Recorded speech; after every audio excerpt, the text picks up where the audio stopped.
กล่อมใจตัวเจ้าหน้าโต๊ะตั้งเหล่า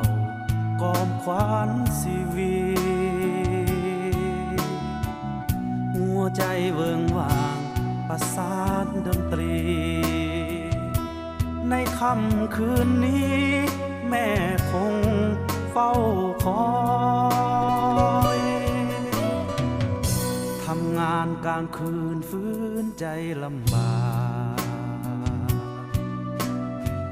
เพื่อทองเพื่อปากชีวิตสับสน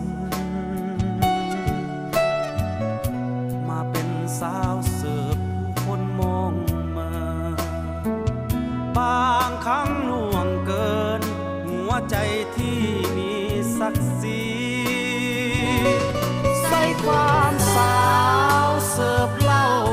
เสิร์ฟอาหารบ่เคยรำคาญผู้คนหยอกล้อดูหมิ่นสิ้นคนศรัทธาคิดมาน้ำตาไหลเล่นชีวิตต้องดินเลี้ยงน้องหลายคนดอกไม้เบ่งบานในยามกลางคืนส่งกลิ่นหลบซ่อนอยู่ในแสงสีคนเขาเอาเหล้าซ้ำเติมย่ำยีบางครั้งมึนเมาโอ้เจ้าดอกไม้ลาตรี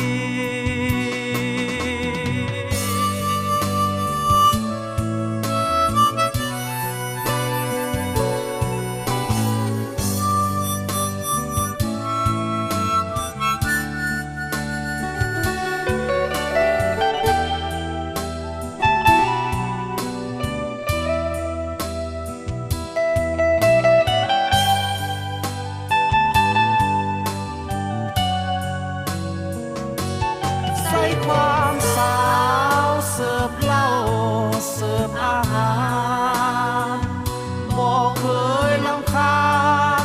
ผู้คนหยอกล้อดูหมิ่นสิ้นคนศรัทธาคิดมาน้ำตาไหลเล่นชีวิตต้องดินเลี้ยงน้องหลายคนดอกไม้เบ่งบานในยามกลางคืนส่งกลิ่นหลบซ่อนอยู่ในแสงสีคนเขาเอาเหล้า